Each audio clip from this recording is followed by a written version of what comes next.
Chers amis, bonjour, où que vous soyez, ici à Paris, à l'hippodrome de Longchamp, à l'occasion de ces rencontres économiques francophones organisées à l'initiative du MEDEF et d'une trentaine d'associations, d'organisations patronales de toute la francophonie, ou bien dans l'un de nos nombreux et très beaux pays francophones, puisque vous êtes 500 à être connectés en ce moment.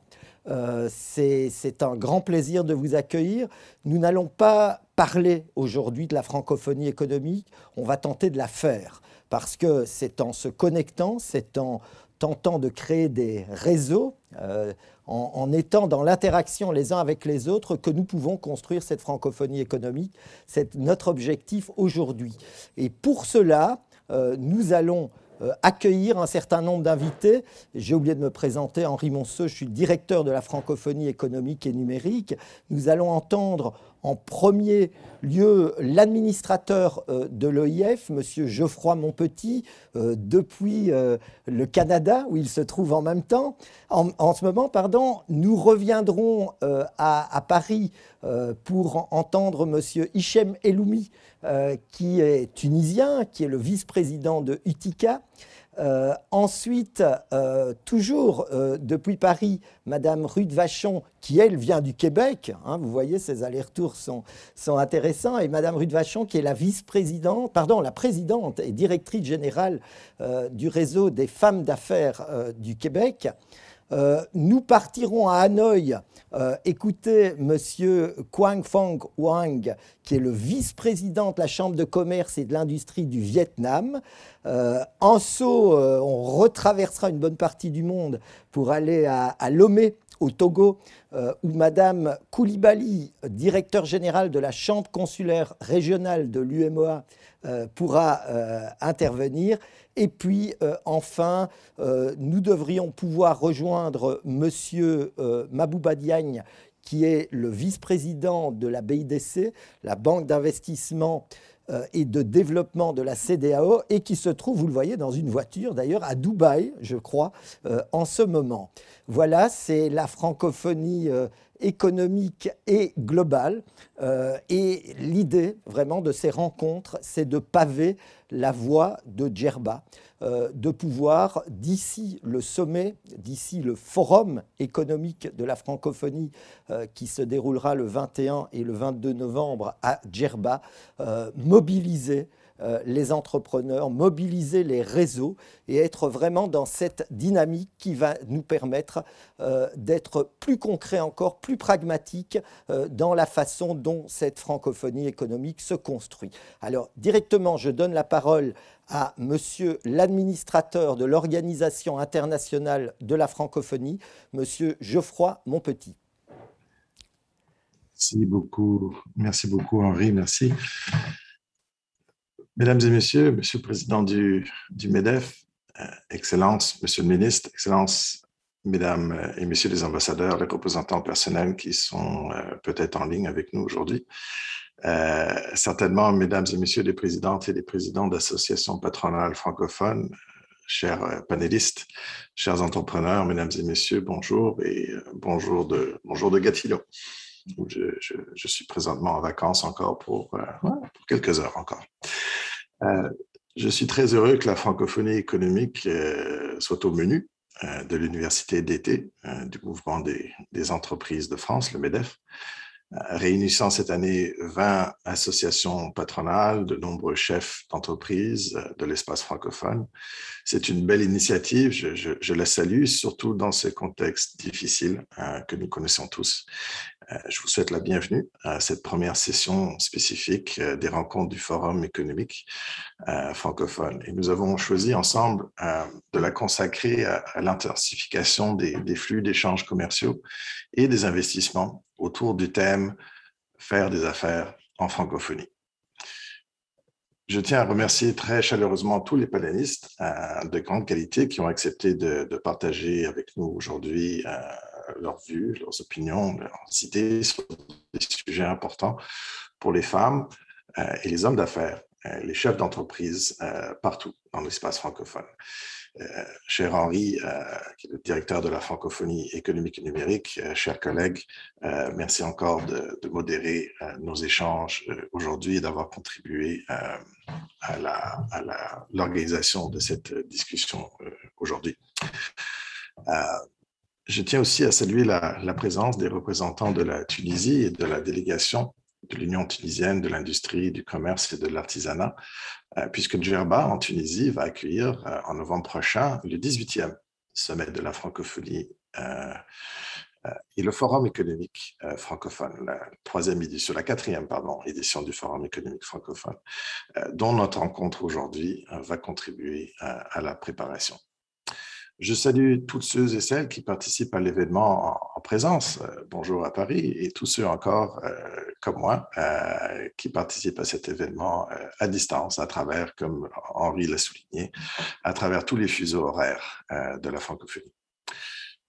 Malgré le contexte sanitaire que nous connaissons, cette rencontre prouve que le sujet qui nous rassemble, il nous interpelle. Il nous interpelle parce que ce contexte sanitaire, bien évidemment, présente de nombreux défis pour nos pays, pour le monde des affaires, pour les relations commerciales et pour le développement de nos économies, j'en ai parlé, mais aussi pour notre volonté commune, dont je vais parler un peu dans mon allocution, de réduire la pauvreté, de réduire les écarts et de faire en sorte que nous nous rappelons des engagements que nous avons tous pris en matière de développement durable.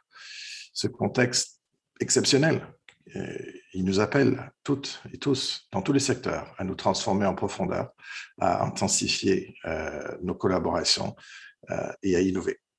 Je voudrais peut-être commencer mon propos par une question de base qu'on peut peut-être se poser de façon légitime. Je pense qu'on se l'est peut-être tous posé en préparant nos notes et nos interventions d'aujourd'hui.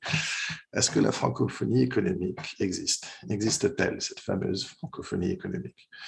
Ma réponse est oui, assurément oui.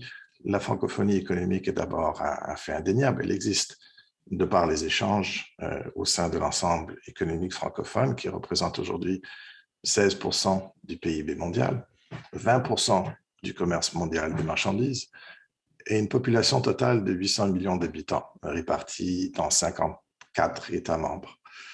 Pour la francophonie, 7 pays associés, 27 observateurs. Au-delà des faits, au-delà des chiffres, la francophonie économique est également une volonté politique. Elle doit se situer dans le contexte de notre volonté commune, dont j'ai parlé tantôt, d'atteindre les objectifs de développement durable. Elle existe grâce à notre volonté commune de coopération et de solidarité pour réduire la pauvreté, développer nos économies tant au sud qu'au nord, et en particulier dans cette phase cruciale d'accélération de la numérisation, de la transition énergétique et de la relance du commerce et des investissements, dans le contexte d'une crise dont nous savons combien il est difficile de se relever. Les chiffres, malheureusement, parlent d'eux-mêmes. Une baisse de 5,5% du commerce mondial des marchandises en 2020 par rapport à 2019, soit la plus forte baisse depuis l'autre crise, celle de 2009. Une diminution du commerce des services de 15,5%, soit la plus forte baisse depuis 1990. Une chute du niveau des investissements directs étrangers dans le monde de 42% à peu près. Mais bon, ne soyons pas fatalistes, notre solidarité est d'autant plus importante dans cette situation. Nous connaissons les défis pour l'emploi auxquels font face tous les pays, en particulier, bien entendu, des populations vulnérables comme les jeunes et les femmes, avec des disparités fortes pour certains pays, bien entendu, parmi les plus fragiles, comme l'a souligné hier la secrétaire générale dans son intervention. Et c'est tout le sens de la stratégie économique de la francophonie pour la période 2020-2025 que les États et gouvernements francophones ont adopté en novembre dernier, avec la volonté de développer de nouvelles opportunités d'affaires grâce aux atouts de la langue française. J'y crois beaucoup, bien entendu, on y croit tous, et c'est vrai, on nous a rappelé hier, à bon escient d'ailleurs, que le français est une langue d'affaires. De la formation, un autre atout, du numérique et des réseaux d'entreprises. C'est tout le sens de l'offre rénovée de projets innovants, structurants et à grand impact, à travers lequel l'OIF veut apporter un soutien concret aux communautés d'affaires, aux entrepreneurs, aux jeunes et aux femmes, et dont les premiers résultats seront présentés au Forum économique francophone une manifestation ouverte au secteur privé qui aura lieu à Djerba, en Tunisie, en novembre prochain. Cet événement permettra de mettre en valeur autant la nouvelle vision économique de la francophonie que des solutions innovantes et des expériences réussies en matière de développement socio-économique au sein de notre espace francophone. Alors, soyons un peu plus concrets maintenant. Que propose l'OIF? Pour soutenir les communautés d'affaires et les chefs d'entreprises francophones, les chefs et les chefs-eux, les chefs hommes et femmes, les patrons et les patronnes. Au-delà des discours institutionnels et du travail de plaidoyer, qui est important bien entendu, nous avons revu en profondeur la programmation de l'Organisation internationale de la francophonie, comme l'a souhaité le secrétaire général, pour disposer de projets concrets. À l'intention des communautés d'affaires, l'OIF soutient désormais de façon plus directe et plus visible l'interconnexion des femmes et des hommes d'affaires, des chefs d'entreprise par l'organisation de missions économiques et commerciales multilatérales et des rendez-vous d'affaires. La première grande mission de ce type aura lieu en Asie du Sud-Est, au Vietnam et au Cambodge au cours des prochains mois. Je ne vous cacherai pas que la situation sanitaire dans la région nous pose des défis au niveau de l'organisation et du choix des dates, mais nous travaillons de très près avec les autorités vietnamiennes et cambodgiennes. Une seconde mission se dirigera ensuite vers l'Afrique centrale, au Rwanda et au Gabon au printemps 2022. Organisée en collaboration avec près d'une trentaine de partenaires, les pays d'accueil, les agences nationales de promotion du commerce et des investissements, les groupements professionnels et les réseaux économiques francophones, ces missions visent à rendre les pays francophones plus attractifs vis-à-vis des investisseurs privés, à renforcer l'intégration des petites et des moyennes entreprises aux chaînes de valeur régionales et internationales et à stimuler la création d'emplois, notamment en faveur des jeunes et des femmes. Et c'est un nouveau modèle de mission que nous créons pour la francophonie, pour l'OIF, et nous vous invitons à nous aider à le développer et à rendre ce modèle pérenne. Et on ne peut pas parler d'aider nos entrepreneurs et de croissance économique sans parler de bonne gouvernance. C'est peut-être mon biais de Canadien, et je sais qu'il est très tôt pour moi ici au Canada, mais je risque de m'exciter un peu en parlant de gouvernance, qui est un thème absolument important si on veut parler de développement des affaires et de développement économique. Et l'OIF œuvre à l'amélioration et au respect de l'environnement normatif économique en soutenant le rapprochement des systèmes juridiques commerciaux, la simplification des procédures réglementaires et la sécurité du droit. C'est la démarche poursuivie de longue date avec l'Organisation pour l'harmonisation en Afrique du droit des affaires, l'OHADA. Il s'agit de promouvoir un environnement des affaires stable, ouvert aux besoins des entreprises et aux échanges internationaux. Et dans le même esprit, nous agissons en collaboration avec la Commission des Nations Unies pour le droit commercial international, l'OHADA, et le secrétariat de la zone de libre-échange continentale africaine, en faveur d'une réforme du règlement des différends entre investisseurs et États qui tient compte des besoins de tous les pays. Et je pense notamment, bien entendu, au continent africain qui est désormais en train de mettre en place sa propre zone de libre-échange continental. C'est un vaste marché, on le sait, dont l'essor est stimulé par des dynamiques de transformation économique et de croissance démographique, de transformation sociale, qui représentent une opportunité sans précédent pour les entreprises francophones du continent, comme pour leurs collègues venus des autres régions francophones. À l'intention des entrepreneurs, hommes et femmes, notamment les jeunes, l'OIF a au cours des dernières années appuyé le développement des écosystèmes favorables à l'émergence des jeunes pousses dans 13 pays d'Afrique subsaharienne francophone. 93 incubateurs ont ainsi été appuyés et plus de 27 000 jeunes et femmes entrepreneurs ont été accompagnés. Sur la base de ces acquis, depuis 2020, l'OIF s'est engagé dans un accompagnement plus ambitieux en visant le créneau des entreprises en croissance et la mobilisation d'investisseurs avec le projet Les Pionnières de l'entrepreneuriat. L'objectif consiste par ailleurs à renforcer les capacités des acteurs de l'écosystème entrepreneurial local dans leur soutien au développement d'entreprises innovantes à fort impact et à faciliter leur accès au financement. Ce projet, initié par l'OIF, a pu voir le jour grâce au consortium composé d'acteurs francophones francophones importantes dans l'écosystème international, comme l'IM Lyon Business School, Green Tech ou encore des investisseurs d'impact comme investisseurs et partenaires.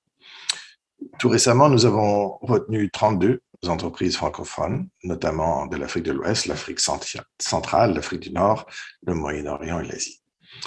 Celles-ci sont actives dans les domaines du numérique, de l'agro-industrie, des industries culturelles et créatives, mais également en santé et en éducation. Et nous aurons certainement besoin de vous, de votre expérience, de vos réseaux, voire de vos investisseurs pour faire de ces entreprises les championnes, les pionnières de demain, les vecteurs d'affaires au sein de leur pays et avec les autres pays de notre espace commun. À l'attention des jeunes et des femmes, dans le cadre de son nouveau projet Déclic, l'OIF a pour ambition de former des milliers de jeunes au métier du numérique d'ici 2025, avec 3 objectifs. Le premier, de renforcer les capacités des salariés en entreprise lors de formations continues ou lorsque le métier évolue avec le numérique. Deuxièmement, d'aider à former à la littératie numérique des jeunes professionnels pour améliorer leur employabilité, les préparer à la cybersécurité, un enjeu trop souvent sous-estimé ou négligé par les petites entreprises. Troisièmement, un appui aux femmes dans l'artisanat par des formations aux outils informatiques de base pour leur permettre de gérer leurs activités de comptabilité, de marketing, de maîtriser les réseaux sociaux afin de mieux communiquer sur leurs produits, leur entreprise. Une dernière question qui semble évidente, mais qui demeure la clé de la francophonie économique. Pourquoi et comment travailler ensemble? Par sa richesse et sa diversité, l'espace économique francophone referme un grand potentiel d'opportunités d'investissement dans bien des secteurs importants, non seulement pour la relance économique, mais pour la transformation de nos économies respectives, en appui à un modèle de développement durable, plus inclusif, plus vert. Les entreprises, les entrepreneurs, les patronnes et les patrons sont très attendus. Cet aspect porte une responsabilité sociale et environnementale et ont un rôle à jouer dans la construction de nos sociétés de la francophonie économique. Et nous savons que nous pouvons compter sur leur dynamisme et leur engagement. Et l'OIF est aussi fortement convaincue qu'elle peut accompagner concrètement et utilement nos États et gouvernements, mais aussi vous accompagner, chers chefs et femmes et hommes d'affaires, chers entrepreneurs, à profiter de tout ceci pour réussir vos projets respectifs. Et à cet effet, je souhaite en particulier relever notre collaboration développée depuis de longues dates avec les réseaux économiques francophones que sont le Forum francophone des affaires, le groupement du patronat francophone, le réseau international des agences francophones de promotion des investissements et la conférence permanente des chambres consulaires africaines et francophones. L'OIF veut consolider et approfondir cette collaboration autour de nos projets phares dans le domaine économique et d'en renforcer l'impact sur le terrain en faveur des femmes et des hommes d'affaires, des jeunes, des femmes entrepreneurs, des acteurs clés de l'innovation pour répondre aux défis d'accélération de la numérisation, de la transition énergétique et de la relance des investissements. Alors, j'espère que les travaux et les échanges de ce jour permettront de dresser des pistes pour consolider et densifier le réseautage, le maillage de nos réseaux, de nos relations, de nos partenariats, en faveur de la francophonie économique, en faveur des affaires au sein de l'espace francophone. Voilà, je vous remercie de votre attention. Je vous souhaite de bonnes discussions et je vais écouter avec grand intérêt votre prochain échange et la discussion entre panélistes. Voilà. Merci beaucoup. Je vous souhaite une excellente journée. Merci beaucoup, Henri. Je vous repasse le flambeau. Merci, monsieur l'administrateur, cher Geoffroy, pour ce propos très complet. On a déjà beaucoup de nourriture. Là, on a un panorama de l'action de la francophonie, de l'action institutionnelle, mais nous n'allons pas en rester à cette action institutionnelle. On veut aussi vraiment que les entrepreneurs puissent entrer dans la discussion, dans l'échange. D'ailleurs, j'ai 2 entrepreneurs autour de moi. Et puis, vous qui êtes ici à Paris, de plus en plus nombreux, d'ailleurs, devant moi, la salle se remplit de plus en plus, mais aussi derrière vos écrans, n'hésitez pas à nous poser des questions, à poser des questions aux intervenants. Vous avez la possibilité de le faire à partir de la plateforme. S'il vous plaît, indiquez clairement à qui s'adresse la question. Elles vont être modérées ici et nous espérons pouvoir répondre à un certain nombre d'entre elles. Alors, on passe de Gatineau à Libreville, on traverse l'Atlantique en descendant un peu vers le sud et je suis heureux de donner la parole à son Excellence, Monsieur le ministre Badinga Maguia, ministre du Commerce, des petites et moyennes entreprises et de l'industrie du Gabon. Monsieur le ministre, ici à Paris, lors de ces rencontres économiques de la francophonie, nous entendons les entrepreneurs nous dire la francophonie est un terrain d'opportunité extraordinaire, mais nous avons besoin d'une action qui soit coordonnée, d'une action qui soit soutenue par nos autorités. Nous avons besoin que les gouvernements aussi s'impliquent. Vous êtes en charge de ce dossier au sein du gouvernement gabonais. Qu'estimez-vous pouvoir faire en tant que responsable national, mais je dirais aussi en tant que co-responsable continental, puisque l'administrateur de l'OIF l'a évoqué, la zone de libre-échange se met en place en Afrique, la ZLECAf, c'est un défi important. Alors, quels sont vraiment les éléments que vous pouvez apporter pour aussi donner la confiance aux entrepreneurs et les amener à oser investir, à oser entreprendre? Bien, merci. Avant d'intervenir, je voudrais d'abord vous remercier pour m'avoir invité à ce forum économique de la francophonie. La question justement de la francophonie économique est une question importante parce que nous savons aujourd'hui que notre espace est un espace qui est politiquement consolidé. L'administrateur de la francophonie nous l'a rappelé, le poids relatif de la francophonie est très important. Mais nous avons également un potentiel qui est énorme au niveau de nos différents pays. Il n'y a pas de raison que nous ne développons pas un commerce important au niveau de l'espace francophone. Nous bénéficions de dotations en facteurs relativement importants. Dans le cas du Gabon, ce sont des richesses énormes dans des domaines comme le secteur du bois, dans le domaine comme la pêche, dans les domaines comme les mines, et même au niveau des services. Je parle par exemple des services touristiques ou alors des services à la personne. La question de fond qui existe aujourd'hui, c'est de faire en sorte que la francophonie puisse être cet espace où les réseaux d'affaires se rencontrent et se connaissent entre eux. Nous avons déjà des avantages, c'est qu'il y a des partenariats importants entre pays francophones, mais il faut les densifier. Je suis heureux de constater, par exemple, que l'OIF a annoncé une mission économique de la francophonie. Eh bien, ce type d'outils, il faut pouvoir les multiplier. Il est important, si nous voulons faire de notre espace un espace économique fort, il est important que les hommes d'affaires, dans un premier temps, communiquent entre eux. Donc, j'appelle à ce qu'il y ait plus de rencontres économiques, plus de forums entre les investisseurs, plus de coopération entre les chambres de commerce et autres organes. Au niveau de l'État, au niveau du Gabon, ce dont je peux parler, c'est que nous mettons en place depuis un certain temps un cadre de soutien aux entreprises, notamment les entreprises qui veulent s'exporter. Nous avons, au niveau de la CEMAC, récemment mis en place l'agrément CEMAC pour permettre aux entreprises gabonaises de pouvoir exporter au niveau de la CEMAC et même au-delà. Mais je pense que c'est un effort progressif. Il ne faudra pas, il y a une nécessité de renforcer les capacités des entreprises francophones. Il y a un besoin de leur attribuer des financements adéquats, il y a un besoin également de pouvoir effectuer des transferts de technologie. Il n'y a pas de raison que nous échouions. Au niveau de la francophonie, nous avons ce qu'il faut. Nous avons un capital qui existe dans certains pays.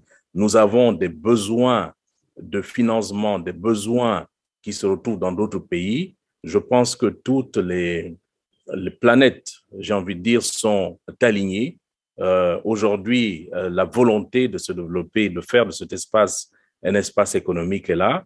Vous avez souligné la question de la ZLECAf. La ZLECAf va offrir plus d'opportunités aux entreprises. Mais j'insiste également qu'avant de pouvoir commercer avec le voisin qui se retrouve à X kilomètres, c'est important aussi de commercer avec son voisin. Donc, le commerce intra-régional et interrégional est quelque chose d'essentiel. Et là aussi, c'est l'opportunité qu'offre la ZLECAf de pouvoir commencer par ces petits ensembles et faire en sorte que de part en part, les entreprises africaines, gabonaises, puissent s'internationaliser. Et le cadre de la francophonie est un cadre idéal puisque nous avons l'avantage de nous connaître, de partager les mêmes pratiques. Je vous remercie, monsieur le modérateur. Merci à vous, monsieur le ministre, merci beaucoup. Et donc, nous venons d'entendre le propos très direct, très concret du ministre de l'économie et des petites et moyennes entreprises de l'industrie du Gabon. Maintenant, le point de vue d'un entrepreneur qui est aussi un responsable engagé au sein des réseaux entrepreneuriaux, puisque M.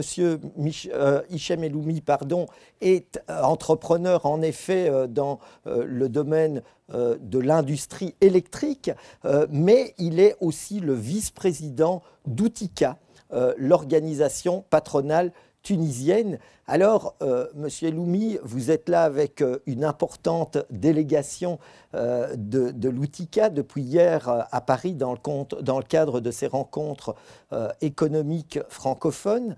On a entendu cette volonté très forte des acteurs économiques, des entrepreneurs, de dire nous devons nous emparer de cet espace économique que représente la francophonie.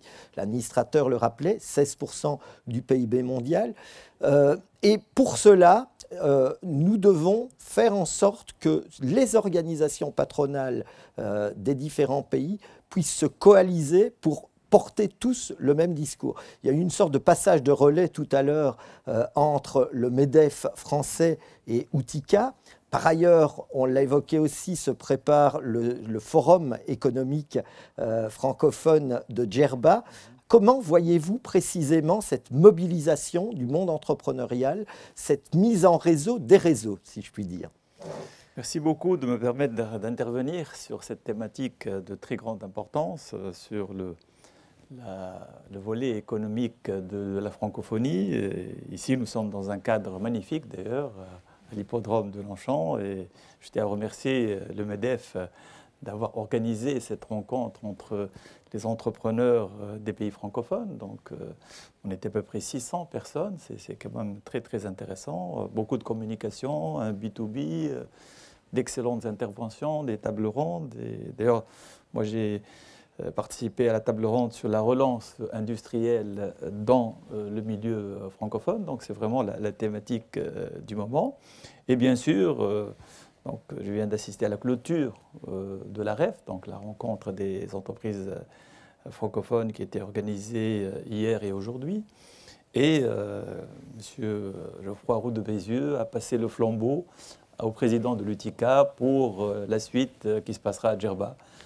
Donc, le Forum économique francophone de Djerba, qui sera bien sûr focalisé sur la francophonie économique, sur le rôle des entrepreneurs pour booster cet espace économique extraordinaire, puisqu'on parle de 16% du PIB mondial, on parle de 800 millions de personnes dans ce milieu.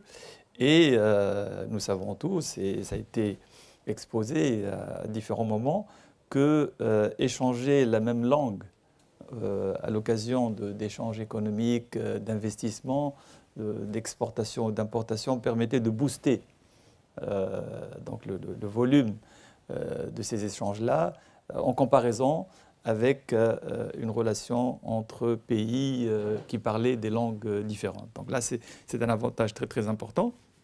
Donc Djerba va être l'occasion de réunir environ 500 chefs d'entreprise, peut-être plus.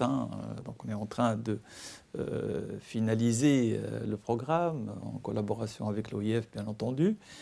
Les choses se passent bien, c'est dans 3 mois, donc c'est très proche, c'est très très proche. Donc l'objectif, c'est de communiquer plus, de mieux se connaître. Il y aura un B2B qui sera organisé. Il y a 3 thèmes principaux, 3 sessions principales. Une session sur les chaînes de valeur dans l'espace francophone, orientée sur l'investissement et les échanges commerciaux, comment booster ces chiffres. Ensuite, le financement pour des affaires et des entreprises efficaces et performantes. Et puis, le rôle de la femme et des jeunes à travers, entre autres, le numérique, la technologie, les startups. Donc, il y a une grande ambition. On y travaille. On a eu d'excellents contacts entre entrepreneurs de pays francophones ici, à cette occasion, à Longchamp. Et nous allons continuer cette communication. Nous allons travailler de manière à ce que Djerba soit une réussite et que ce soit aussi un passage à une deuxième vitesse de cette francophonie économique. Il s'agit d'institutionnaliser cette francophonie économique, de mettre une structure un peu plus durable de cette francophonie, que ce soit du concret, que ce soit du terrain. Et le terrain, c'est notre espace naturel. Nous sommes dans le combat quotidien pour créer de l'emploi, pour faire de la croissance, pour exporter plus, pour investir et pour aussi intégrer les chaînes de valeur mondiales, parce qu'on parle de chaînes de valeur dans l'espace francophone. Il ne faut pas oublier que les entreprises qui s'internationalisent, elles ne peuvent pas se limiter à l'espace francophone. L'espace francophone sera un élément pour booster cette croissance au niveau des échanges et des investissements, mais il ne faut pas s'interdire le Commonwealth ou le monde, les pays anglophones, parce que la langue des affaires, c'est entre nous. C'est un peu plus l'anglais que le français, mais le français est un atout magnifique. C'est ça, le français comme avantage comparatif qui permet aussi d'être dans cette économie globale et d'y avancer d'une manière décomplexée. Alors précisément, Ruth Vachon, vous êtes la présidente et directrice générale du réseau des femmes d'affaires du Québec. Les femmes d'affaires comme les hommes d'affaires ont faim de cette francophonie économique, c'est ce que nous entendons partout ici. Alors, qu'est-ce que vous pouvez faire, vos réseaux, qu'est-ce qu'ils peuvent faire pour la francophonie économique et qu'est-ce que la francophonie économique peut faire pour promouvoir vos réseaux et pour promouvoir aussi les femmes dans l'entrepreneuriat, parce que c'est une dimension importante. Oui, tout à fait. J'essaie de penser par quel côté je vais prendre votre question.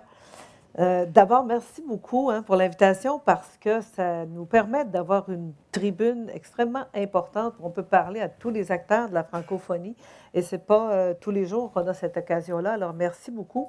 Et je vais faire un petit peu de pouce sur ce que vous disiez dans le sens que c'est vrai qu'on veut travailler en francophonie, mais moi, je dis toujours à la blague, mais la commande, elle peut venir dans n'importe quelle langue, par exemple. Ça, c'est pas grave. Maintenant, le défi qui existe, autant nous dans les régions que pour nos femmes entrepreneurs, je dirais qu'on a à peu près 75% des femmes pour qui c'est extrêmement important de transiger dans leur langue. La preuve est que juste avant la pandémie, on est venu ici à Paris au mois de début février et la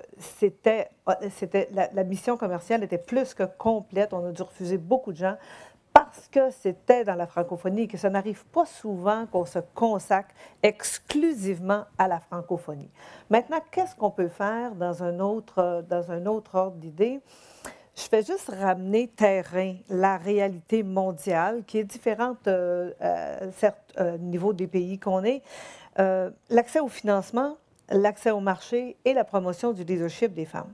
Il y a énormément d'énergie dans le monde qui est mise sur comment on peut accéder à plus de financement.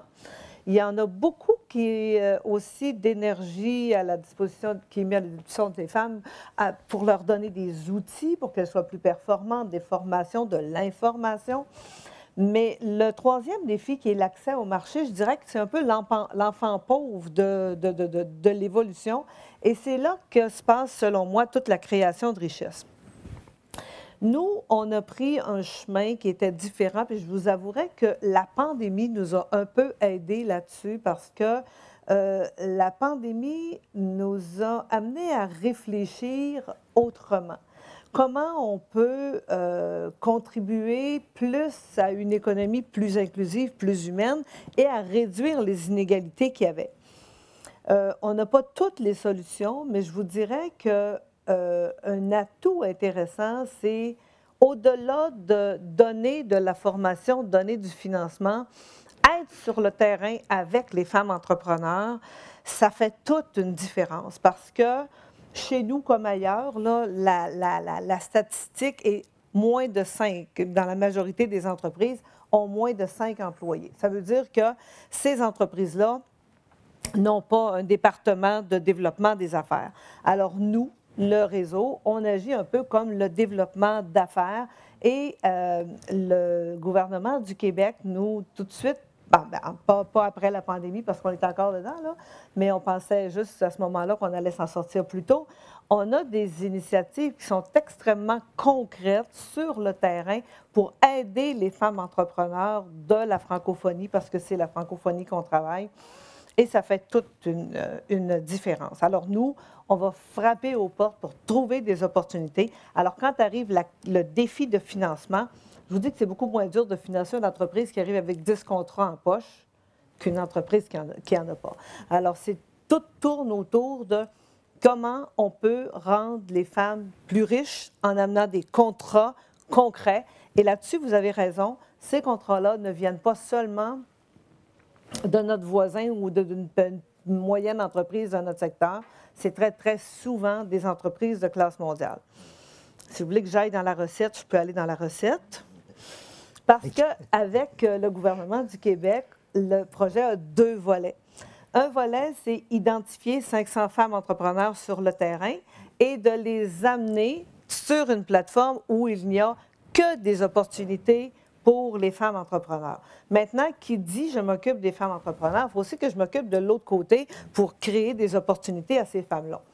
Alors, on a un processus d'engagement des grandes organisations. On frappe aux portes une à une et on les sensibilise, on les mobilise et on les fait s'engager à acheter. Alors, ils se commettent à acheter, soit donner des appels d'offres, 5 millions d'appels d'offres dans une année, ou encore nous donner X millions de dollars qui vont consacrer à l'achat des entreprises à propriété féminine. Au gouvernement, on a dit, on s'attend de recevoir environ 40 millions d'appels d'offres en 3 ans, et en dollars, je parle, 40 millions de dollars qui, normalement, donnent un retour de 30 %. Ça veut dire à peu près 12-13 millions qu'on pourrait réinjecter dans l'économie des femmes. Ça, on devait aller chercher ces millions-là avec une centaine de grandes entreprises. Voilà qu'on en a sondé 3 déjà, et on est allé chercher un 57 millions francs. Alors ça, c'est de l'argent pur qui va rester dans notre communauté, dans notre économie locale. Et là, on les suit pour voir comment elles vont dépenser cet argent-là, comment elles vont investir. Est-ce qu'on a des secteurs qui sont prioritaires? Alors, on cartographie les femmes, les secteurs dans lesquels elles sont, pour être capable de faire des maillages beaucoup plus rapidement. Et ça, je dirais que c'est une expertise qui n'est pas jeune. Ça fait quand même 10 ans que c'est le chemin qu'on a pris. Et ce serait un projet extrêmement intéressant à répandre dans la francophonie parce qu'il est payant maintenant. On compte sur vous pour le répandre dans la francophonie. Voilà un exemple très concret. On va passer à un autre exemple concret, mais qui cette fois-ci se déroule en Asie et va impliquer aussi tous les acteurs de la francophonie. puisque, comme cela a été évoqué déjà, la première grande mission économique et commerciale de la francophonie se déroulera au Vietnam et au Cambodge. Alors, on aurait souhaité qu'elle puisse se dérouler au mois d'octobre. Les conditions sanitaires en Asie du Sud-Est, mais plus globalement dans beaucoup d'endroits du monde en ce moment, ne permettent pas de le faire avec la qualité que nous souhaitons. Par conséquent, de commun accord avec les autorités cambodgiennes et vietnamiennes, nous allons plutôt organiser cette mission au tout début de l'année prochaine, en janvier-février probablement. On annoncera les dates définitives d'ici la fin du mois de septembre. Mais nous continuons à préparer cette mission. Nous avons plus de 400 entreprises qui ont déposé un dossier de candidature. Et du côté vietnamien, du côté cambodgien, nos interlocuteurs sur place, notre bureau aussi sur place, je salue le représentant qui est parmi nous aujourd'hui, cher Chekou Souman, nous travaillons d'arrache-pied pour que les entreprises se connectent et que ces missions débouchent réellement sur des contrats. Voilà un des mots-clés qu'on a évoqués, des contrats en français si possible. Et pour en savoir plus sur cette mission, pour en savoir plus aussi sur quelles sont les attentes du Vietnam en particulier par rapport à cette francophonie économique, je vais donner la parole à M. Quang Phong Oanh, qui est le vice-président de la Chambre de commerce et de l'industrie du Vietnam. Nous allons donc à Hanoï. Merci de votre présentation. Bonjour à tout le monde. Geoffroy Mopouti, administrateur de l'OIF, Monsieur Henry Ansi Mousseau, directeur de la francophonie économique et numérique de l'OIF. Mesdames et messieurs, aujourd'hui, je suis honoré d'assister à ce forum faire des affaires en francophonie. Je tiens à remercier l'OIF, apprécie l'initiative de l'OIF d'organiser ce forum sur une plateforme interactive pour partager les expériences de promotion, de développement des affaires dans la communauté d'affaires de la francophonie. Au cours de ces dernières années, avec le soutien de l'OIF, la Chambre de commerce et d'industrie du Vietnam a mis en place de nombreuses activités pour aider et accompagner les entreprises vietnamiennes dans la coopération de commerce et d'investissement avec les opérations économiques francophones de la région Asie-Pacifique.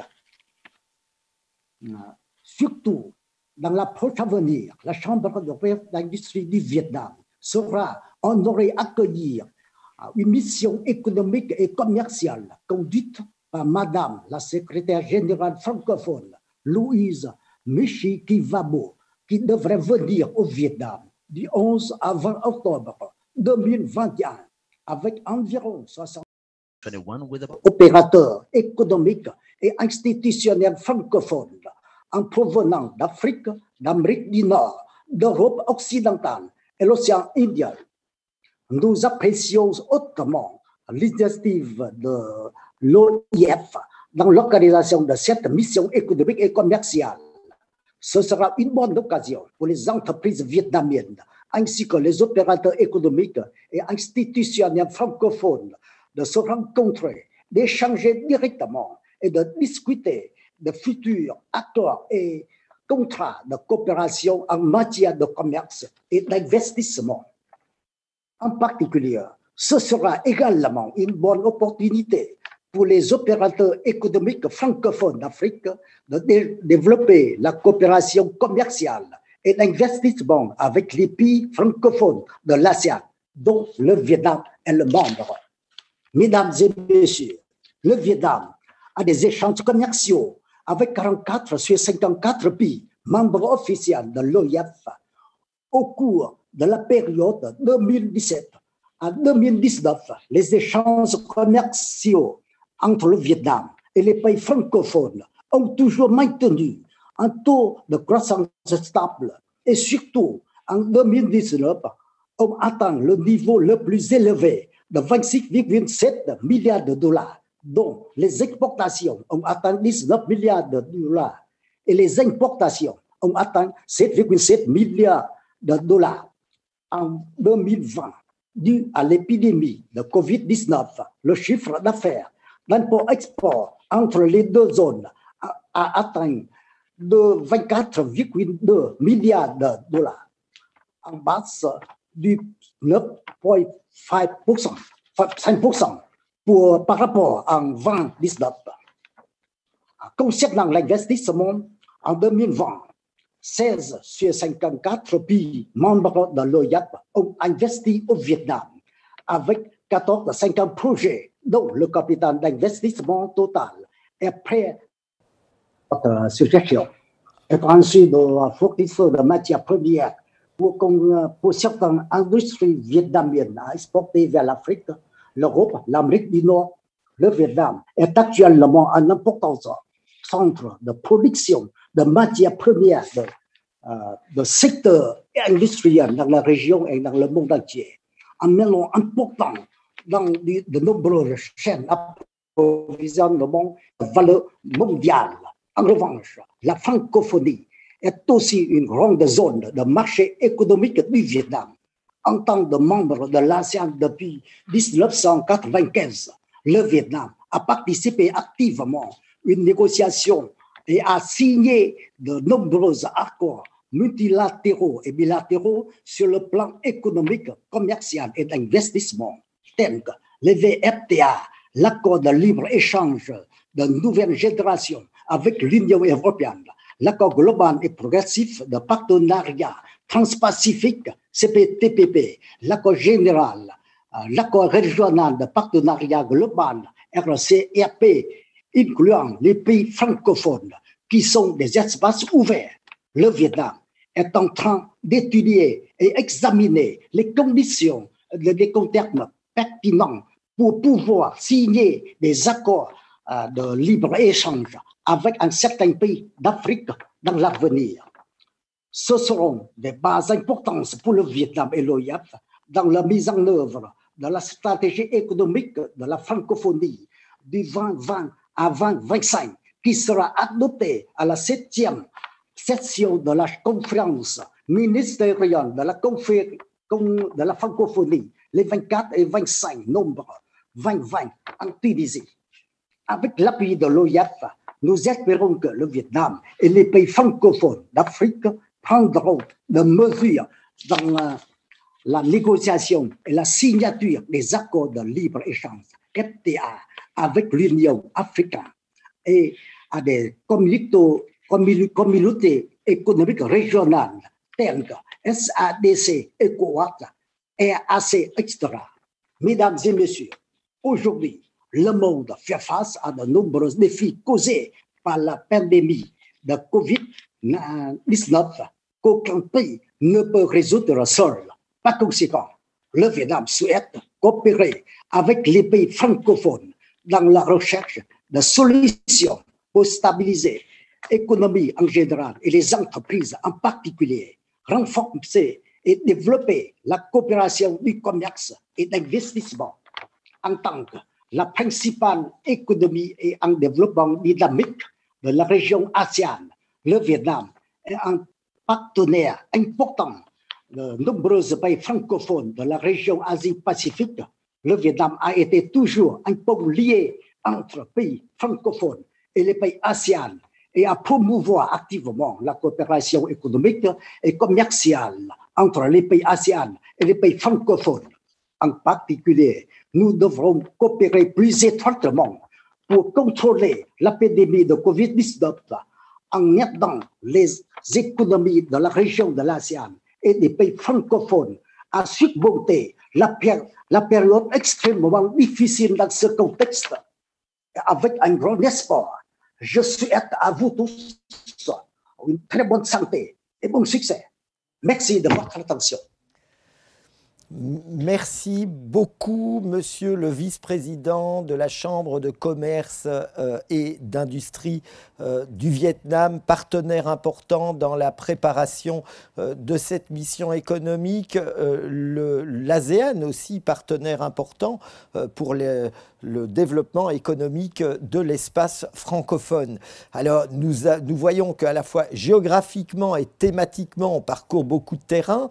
Nous sommes allés en Amérique du Nord, nous sommes allés en Afrique centrale, nous sommes à Paris, mais nous avons touché l'Afrique du Nord également. Nous venons de nous trouver en Asie du Sud-Est, et puis maintenant, nous continuons en Afrique de l'Ouest. Et alors que nous avons vu des réseaux d'entrepreneurs, des organisations patronales, des gouvernements, des chambres de commerce, ben voici cette fois-ci la chambre consulaire régionale de l'UMOA, sa directeure générale, Madame Marietou Koulibaly. Je vous donne la parole. Merci beaucoup, monsieur. Mesdames et messieurs, à l'entame de mes propos, je voudrais d'abord vous adresser nos vifs remerciements pour avoir associé la CCR-UMOA à ce forum-là. Mesdames et messieurs, il m'a été demandé de répondre à 4 questions très, très concrètes. La première question porte sur comment développer le commerce intra-régional. Si nous nous référons rapidement aux statistiques, nous pouvons noter que les échanges commerciaux entre les États de la sous-région ouest africaine, si on apprécie sous l'angle du niveau moyen d'approvisionnement à l'échelle régionale en Afrique, n'excède guère les 15%, quand l'approvisionnement intra-régional en Asie ou dans d'autres continents ressort à plus de 80% dans certaines filières. Et comme caractéristique de l'offre commerciale, le panier des produits d'exportation de la très grande majorité des pays de la sous-région reste dominé par des biens, je ne dirais pas non transformés, mais plutôt sinon très faiblement transformés. Et la tendance actuelle est que la dynamique au niveau du continent, y compris la sous-région, au cours de ces dernières décennies, est essentiellement sous-tendue par une demande intérieure forte de produits transformés, dont les denrées alimentaires transformées. Par rapport à cette situation, quelles sont les clés pour développer le commerce intra-régional? À ce niveau, je peux noter la nécessité d'améliorer et de diversifier l'offre de produits en élargissant le champ des activités à valeur ajoutée, qui, en l'état actuel de la structuration des économies de nos pays, reste confinée à quelques niches essentiellement. Et également, il va falloir revoir la construction d'une meilleure complémentarité régionale, parce qu'effectivement, ce problème de complémentarité-là n'est pas pris en compte dans la plupart de nos économies. Et également le développement de l'innovation des entreprises et une meilleure compétitivité des économies au niveau de la région. Concernant la question à savoir le développement du commerce, de l'investissement entre l'Afrique et les autres régions francophones, une rapide situation, c'est qu'il existe une faible diversification des économies africaines. Les entreprises travaillent très peu en réseau, c'est un constat. Ensuite, on note également de faibles capacités productives, des difficultés de pénétration de nouveaux marchés, quelques entraves à la libre circulation des personnes, des capitaux, des biens et des politiques d'investissement, souvent en déphasage avec les objectifs de politique économique affichés.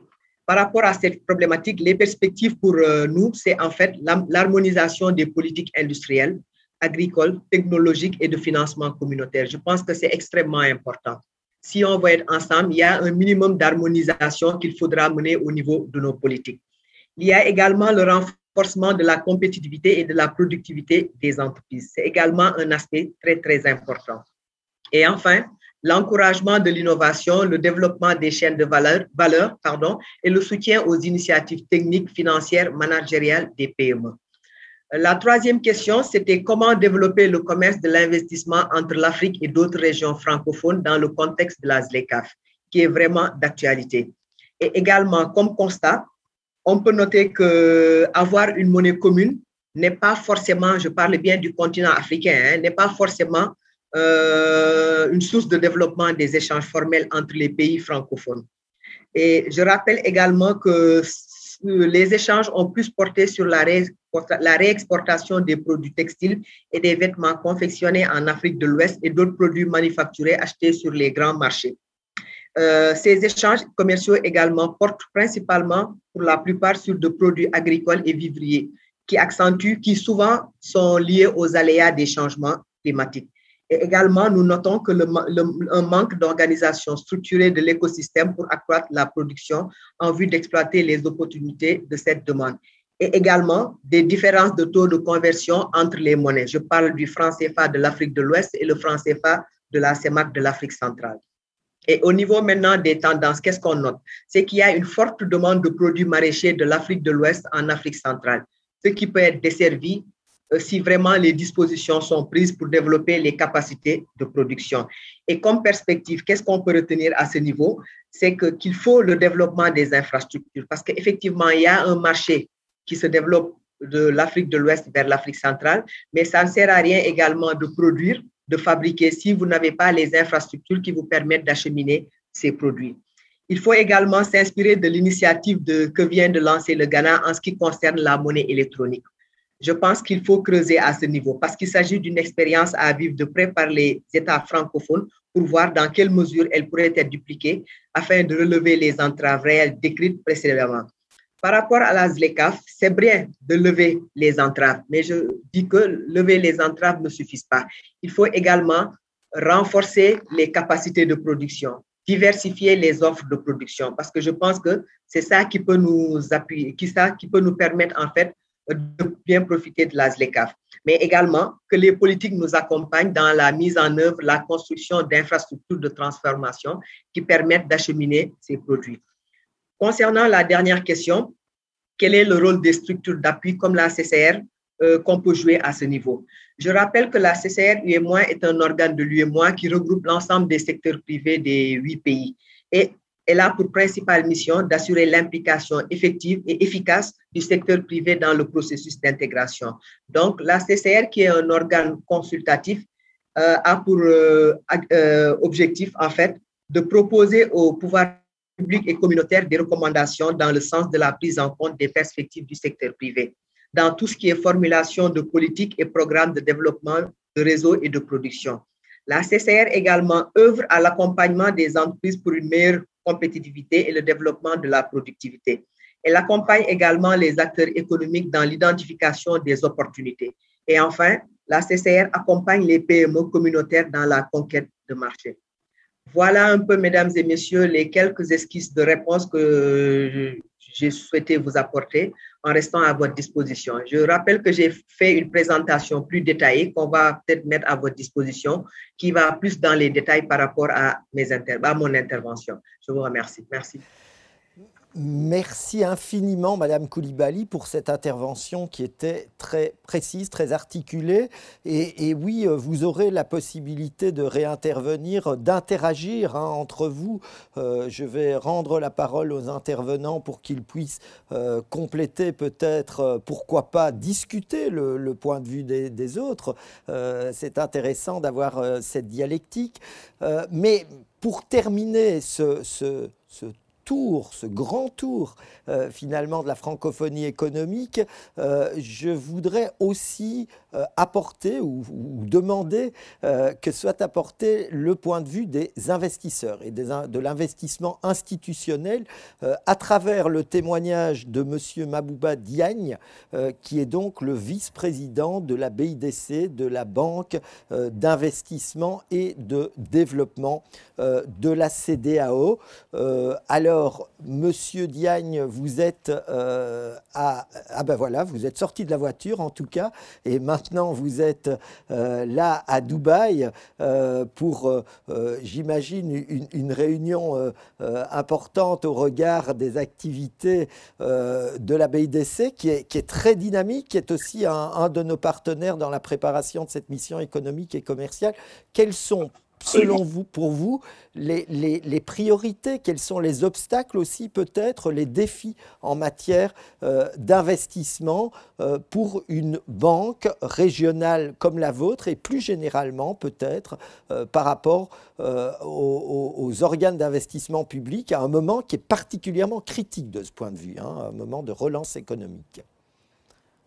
Merci beaucoup, monsieur le modérateur. Et permettez-moi d'abord de remercier tous les représentants régionaux de la francophonie, de Chekou jusqu'à Hanoï, et Madame Maï qui est basée avec nous à Lomé, et des différents collaborateurs basés à Paris. Et aujourd'hui, la problématique que bon nombre d'acteurs de développement comme la BIDC se pose, c'est où devons-nous trouver des ressources additionnelles, de temps en temps concessionnelles, pour promouvoir le développement.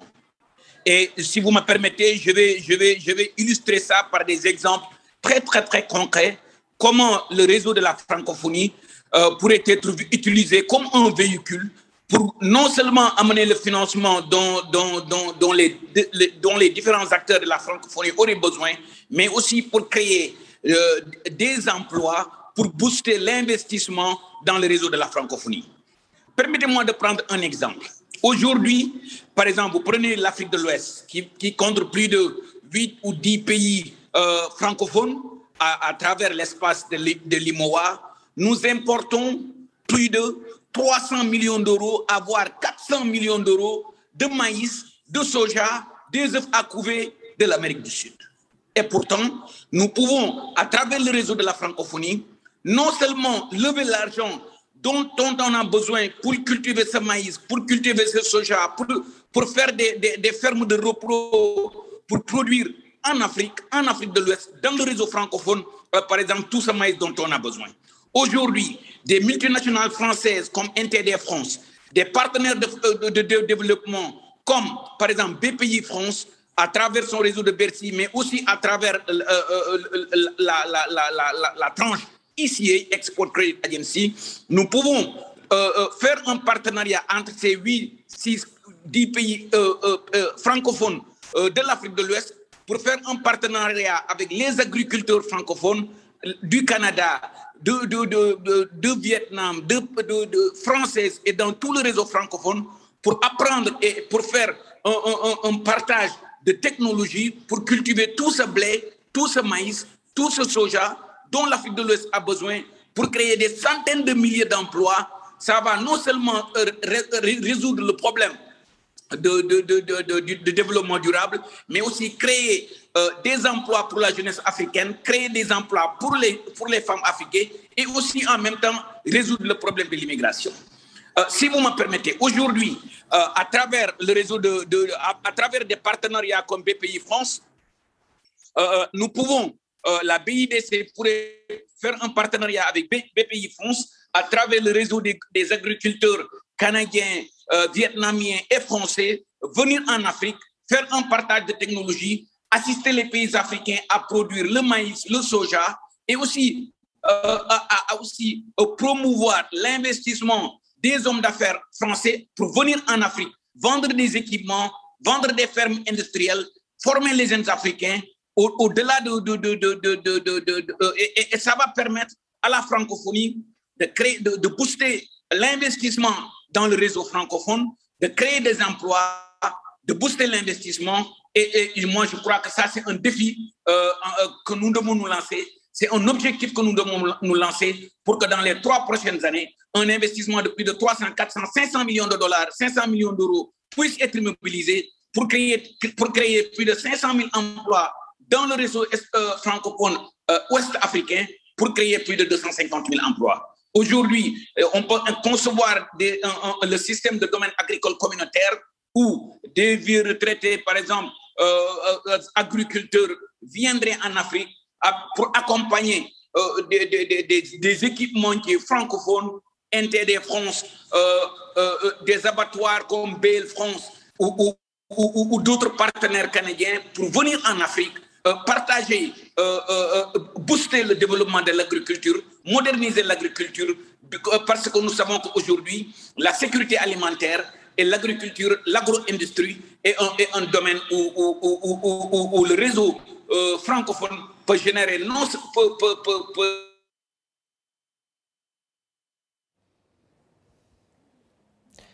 Voilà, nous avons perdu la liaison avec Dubaï, au moins momentanément.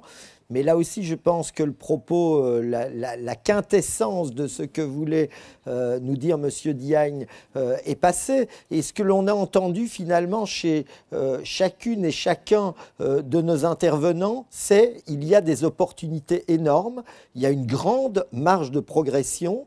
Le français est un atout par rapport à cet espace gigantesque que représente la francophonie économique. Alors, je vais revenir vers nos intervenants, mais n'oubliez pas que vous avez la possibilité aussi de poser des questions ici, dans la salle à Paris, ou bien à travers la plateforme, et on va relayer ces questions dans un petit moment.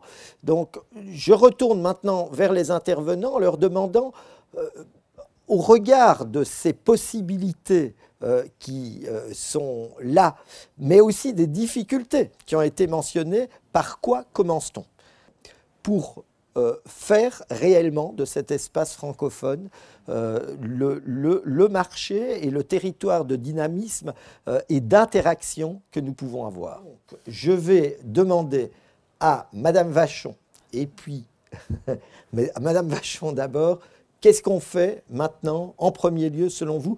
Quelle est l'action qu'il faut privilégier? Bon, il y a des gestes à court terme, puis il y a des gestes à moyen terme.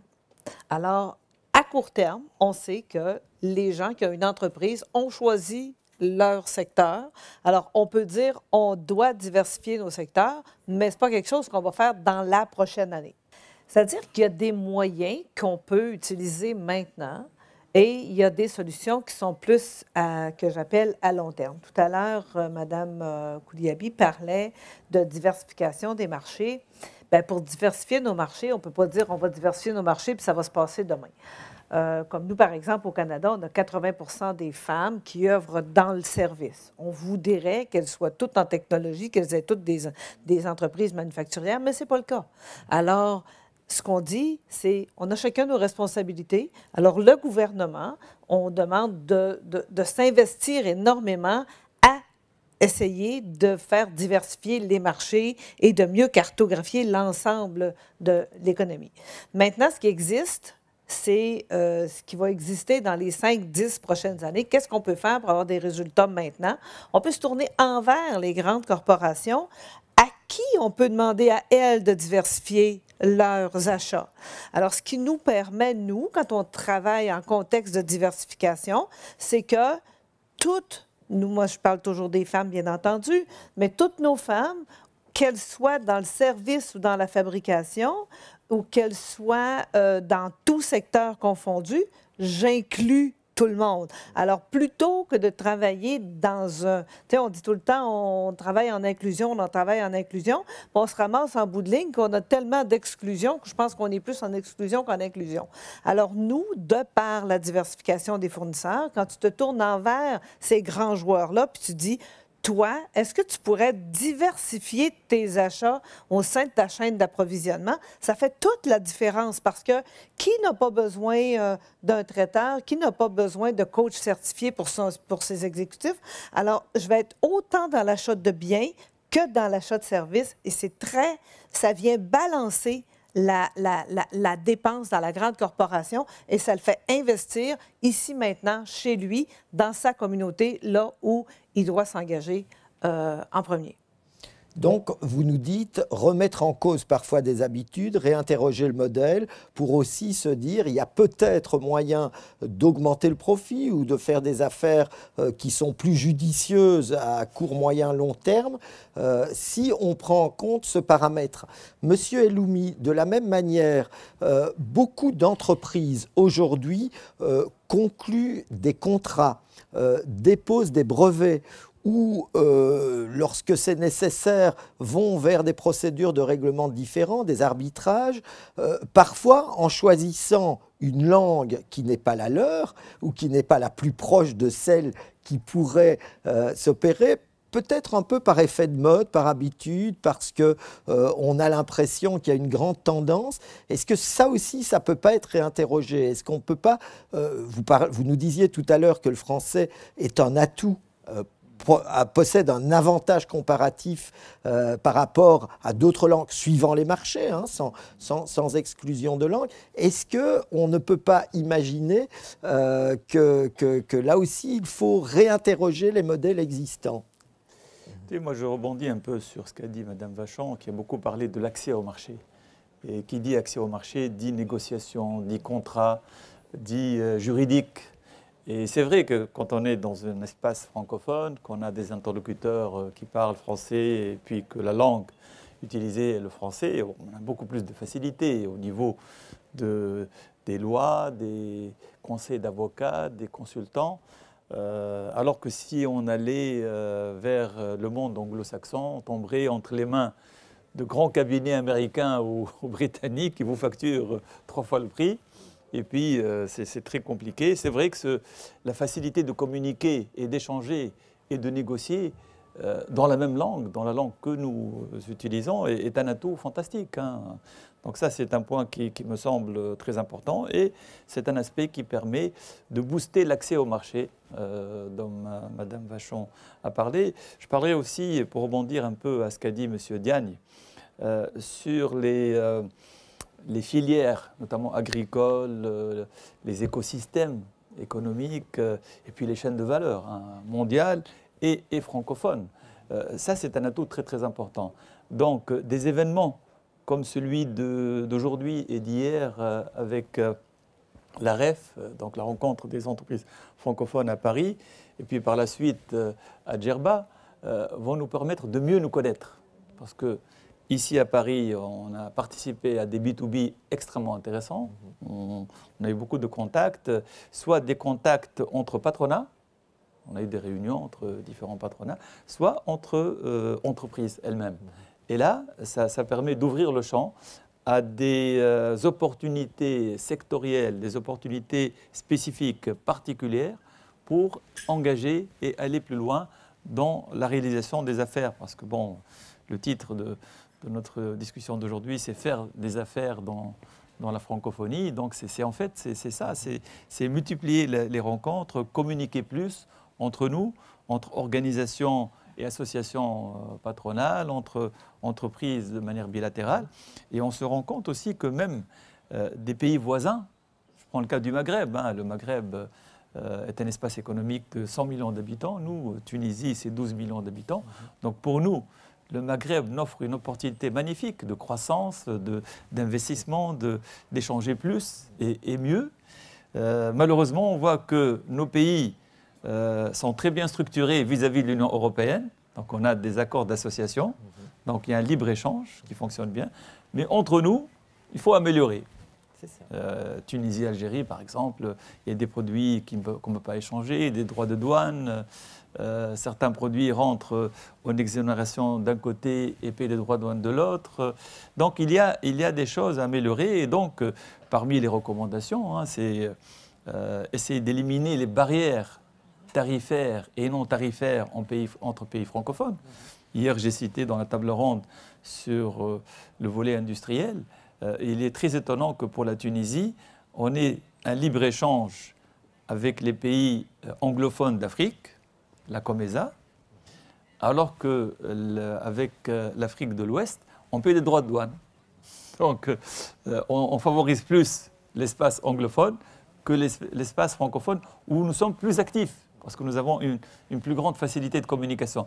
Donc il y a beaucoup à faire au niveau des accords de libre-échange, au niveau des barrières tarifaires, non tarifaires, les normes, les standards, les spécifications, mais également l'aspect investissement qui est très intéressant, parce que quand on communique dans la même langue, pour promouvoir l'attractivité d'un pays, si on communique dans la même langue, c'est plus facile. Il y a plus de réceptivité. Donc aussi bien pour booster les échanges commerciaux que pour booster les investissements dans l'espace francophone, la langue est un atout extraordinaire. Je le confirme. Merci pour ça. Alors, ce que vous nous dites là est très proche des constats que font aujourd'hui les organisations internationales sur la manière dont le commerce mondial se reconfigure ou devrait peut-être se reconfigurer dans le contexte de la crise actuelle. Il faut réinterroger les chaînes de valeur, il faut peut-être être sur des schémas de circuits plus courts ou plus appropriés. Donc il y a un constat intéressant. Poursuivons la discussion. Alors peut-être je m'adresse à ceux qui sont ici dans la salle à Paris, mais je réinsiste pour que ceux qui nous suivent, puisque le live est rétabli, puissent aussi poser leurs questions. Alors, y a-t-il parmi vous certains qui voudraient intervenir dans la discussion? N'hésitez pas à le signaler. Et si ça n'est pas le cas dans l'immédiat, je vais proposer peut-être à M. Diagne, s'il nous entend à Dubaï, de rebondir sur ce que vient de nous dire M. Elloumi par rapport à ces obstacles qu'il faut absolument lever en matière d'investissement, notamment. Monsieur Diagne, nous entendez-vous? Oui, je vous entends. Super. Je vous entends. Alors, allez-y. Qu'est-ce que vous pensez de ça? Quels sont les obstacles à lever? Bon, d'abord, je me réjouis que notre collègue, notre ami de la Tunisie a d'abord mentionné les tracasseries relatives à la douane, mais ce n'est pas seulement les tracasseries douanières. Aujourd'hui, vous allez être surpris si je prends du soja pour les amener au Sénégal, je paye des douanes ou je vais payer l'équivalent de la douane. Donc, moi, je me suis dit qu'aujourd'hui, un vecteur régional comme la francophonie, peut-être on pourrait envisager de promouvoir le partenariat intra-francophonie pour peut-être soit alléger, ou même éliminer complètement la douane. Ça, c'est un. Deuxièmement aussi, comme je l'ai dit avant, il y a aussi ce partenariat en matière de partenariat économique et de technologie.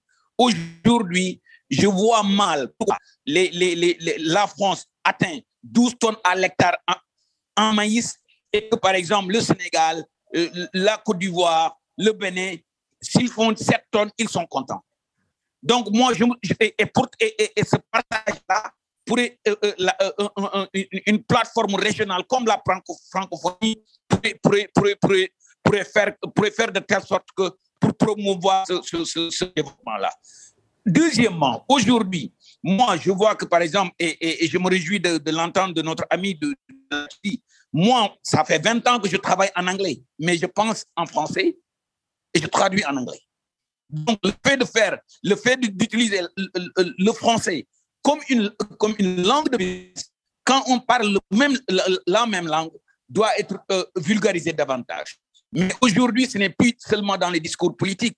Il faut passer à l'acte. Et l'acte, c'est comment? D'amener les entreprises françaises, les entreprises francophones, de venir sur l'Afrique et aussi de ne pas être seulement dans les gros secteurs de la technologie, de la cybersécurité, etc. Certains pays d'Afrique de l'Ouest, ils ont besoin des trucs de base. La nourriture, l'agriculture, la transformation agro-industrielle. Côte d'Ivoire, un autre exemple. Côte d'Ivoire produit est le premier ou le deuxième producteur de café et cacao.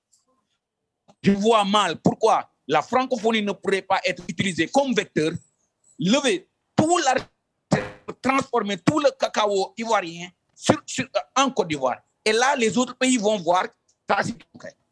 Le coton, 10% du coton mondial est produit en Afrique de l'Ouest, par des pays francophones, à savoir le Bénin, à savoir le Burkina, à savoir le Mali. Quand je vois maintenant un pays comme le Vietnam, qui est très, très, très avancé dans le domaine du textile, peut-être la francophonie pourrait être une plateforme pour que la francophonie se lance le défi. Le cacao ivoirien va se transformer en Côte d'Ivoire. Le coton de l'Ouest, de l'Afrique de l'Ouest, les pays francophones va se transformer localement. Et là, vous allez voir, la jeunesse va s'intéresser à la francophonie, les enfants vont s'intéresser à la francophonie, et ça va promouvoir la francophonie. Je vous remercie. Merci, Monsieur Diagne. Oui, là, beaucoup d'exemples qui montrent encore tout ce qu'il y a à faire. Je voudrais souligner que ce type de démarche existe déjà beaucoup. Alors, si Monsieur le ministre Badinga est toujours parmi nous, je lui donnerai volontiers la parole pour qu'il illustre peut-être certaines actions. Et moi, j'ai en tête notamment la question de l'agence des cafés Robusta de l'Afrique et de Madagascar, qui travaille avec le Gabon sur la filière justement du café et pour laquelle nous avons un projet avec le Vietnam. Donc ce rôle de catalyseur de la francophonie institutionnelle, mais elle se limite à ça, la francophonie institutionnelle, à être un catalyseur et à essayer de faire en sorte que tous les acteurs puissent réellement aller au bout de leur potentiel. Monsieur le ministre, êtes-vous parmi nous? Oui, merci. Effectivement, des travaux sont en train d'être menés au niveau de la Caisse de stabilisation du Gabon pour promouvoir le cacao gabonais, bon, qui est de très bonne qualité. Mais au-delà de ce que vous posez comme question, c'est un potentiel, le cacao gabonais a un potentiel, mais la question de fond, et là je rejoins les précédents interlocuteurs, c'était de dire qu'il est important que nous pensions à doper la production dans les différents domaines. Au centre donc de la question de la francophonie économique, il y a l'investissement. Nous devons investir massivement, surtout dans des zones où il y a des rendements importants. Mes prédécesseurs ont parlé de l'agriculture, de la pêche, d'autres domaines. Aujourd'hui, le cas de l'Afrique, le Gabon, mon pays, des autres pays sont des zones frontières en termes d'investissement. Donc, c'est la question clé. Nous avons une répartition du capital qui fait qu'il y a des pays au sein de l'espace francophone qui sont dotés d'une épargne importante. De l'autre côté, en Afrique, au Gabon, les pays de l'Afrique de l'Ouest et d'autres pays, il y a des besoins d'investissement. Donc, on peut prendre le problème, quel que soit le par lequel nous prenons le problème, il est important que nous menions des initiatives massives d'investissement. Parce que le modèle précédent que nous avions, au fond, c'est un modèle qui n'est pas forcément durable. Dans le cas du Gabon, pendant longtemps, nous nous sommes contentés d'un modèle producteur de matières premières. Le pétrole, le bois, les mines. Sous les très hautes orientations des autorités gabonaises, le président de la République, Ali Bongo Ondimba, depuis quelques années, nous avons mis en place une politique de transformation locale des matières premières. Le bois, nous avons pu atteindre jusqu'à la 3e transformation. Nous voulons le faire avec d'autres produits, mais pour le faire, un pays comme le Gabon, comme beaucoup de pays africains, souffre de ce qu'on appelle la répression financière. Le capital existe dans d'autres pays. Donc, il faut que, dans le cadre francophone, les grands groupes, les États, là où les capitaux existent, il faut que nous prenions la résolution d'investir massivement dans ces marchés dynamiques. Parce que l'Afrique, c'est 1 million d'habitants. L'Afrique francophone, c'est un espace économique important avec des besoins énormes. On voudrait vraiment insister sur ce fait en disant qu'il faut que nous bâtissions un modèle de développement qui est inclusif. Ça veut dire qu'il faudrait que nous repensions la logique du développement. La francophonie doit être un espace de co-développement. Les investissements doivent, de manière naturelle, affluer parce que c'est on va dire, c'est de l'intérêt de tout le monde.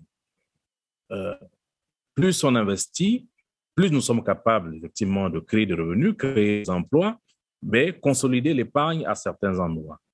De l'autre côté, il faudrait aussi que nous pensions à bâtir un espace qui est solidaire. Récemment, nous avons participé au mois de juillet au sommet sur l'engagement sociétal des entreprises françaises et africaines. C'est une bonne initiative. Il faut qu'il y ait un engagement ferme des grands groupes francophones de pouvoir bâtir des chaînes de valeur internes aux pays africains et de pouvoir contribuer aussi en matière de responsabilité sociétale des entreprises.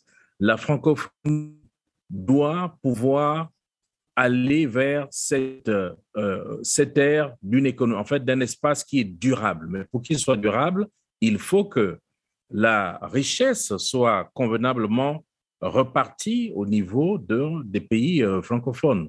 Donc, je voulais insister sur ces deux aspects que j'estime être très importants.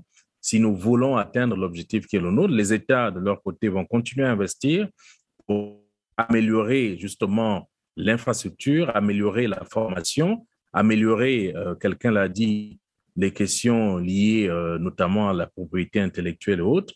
Mais la question clé, c'est de pouvoir faire en sorte que les investissements puissent repartir dans les différents espaces. Merci pour... Merci à vous, Monsieur le Ministre. C'est très clair, c'est très important. Besoin d'investissement, besoin d'un environnement qui soit favorable à cet investissement. Monsieur Loumi, ça veut dire que nous devons inviter les investisseurs à Djerba, n'est-ce pas aussi? Madame Vachon, vous vouliez rebondir? Oui, je voulais rebondir un petit peu sur ce qu'il disait parce que Monsieur le ministre parlait de travailler avec les grandes corporations. Phase numéro 1, moi, je m'aperçois que quand on travaille avec des grandes corporations de classe mondiale qui ont déjà des programmes de diversification dans d'autres pays et qui font juste semblant qu'ils n'existent pas, ceux-là, c'est les premiers acteurs à aller chercher pour qu'ils fassent passer la frontière à leur programme de diversification. Ils sont déjà prêts. Alors, ils sont déjà prêts à réinvestir dans tous les pays où ils sont. Puis, moi, je dirais que 75% des entreprises, des grandes organisations avec qui on travaille, sont des entreprises de classe mondiale qui ont des très, très, très gros programmes aux États-Unis, mais parce que ce n'est pas obligatoire dans les autres pays, le programme ne passe pas la frontière. Merci, merci pour cet élément. Là, on entre dans un débat intéressant, mais qui est celui à nouveau qui doit être organisé entre les entrepreneurs. Je renvoie à Djerba. Alors, depuis la salle, nous avions une intervention qui, je crois, veut faire écho aussi à ce qui était évoqué par Monsieur le ministre. Je vous en prie. Ah, il y a plusieurs demandes. On avance. Oui, bonjour, donc Pierre-Samuel Gage du cabinet conseil Affection Mutandi, porteur d'une communauté d'acteurs Africa Mutandi, dont font partie notamment la CPC-CAF, Africa Link, Convergence, un certain nombre d'acteurs de la société civile et de l'économie qui ont décidé justement d'articuler leurs initiatives et leurs actions pour démultiplier l'impact. Vous voyez bien qu'on est dans la recherche d'impact positif en matière de développement, en matière d'inclusion, en matière de transition écologique, sociale et solidaire. Et c'est vrai que Monsieur le ministre nous a fait l'honneur d'accueillir l'un des panels de ce sommet de l'engagement sociétal des entreprises entre l'Afrique, la France et l'Europe, ayant pour vocation à finalement mettre tout ce qu'on appelle, tous ces acronymes qui nous animent, à savoir la responsabilité sociétale des entreprises, l'investissement socialement responsable à impact, l'économie sociale et solidaire et les objectifs du développement durable, au cœur de ces nouvelles relations et notamment de ces nouvelles relations économiques avec ce volet social, environnemental et la prise en compte des enjeux ESG. On a eu une très belle rencontre en juillet qui a permis notamment d'encourager les acteurs à prendre des engagements, des engagements à la fois en termes d'initiative, mais également en termes de réglementation, puisque le ministre en a profité pour initier et engager une réglementation en matière de RSE, une RSE minimale, et on voit beaucoup que l'Afrique s'engage sur le sujet avec des premières initiatives, des premières dispositions, des premières réglementations ou encore des premiers programmes d'accompagnement portés par les patronats nationaux, ce qui est très très bien parce que ça permet de mettre de l'exigence dans les relations d'affaires, dans les relations commerciales, et cette exigence doit devenir le facteur de préférence parce que quitte quitte à collaborer ensemble, autant démultiplier les impacts, notamment sur les populations locales.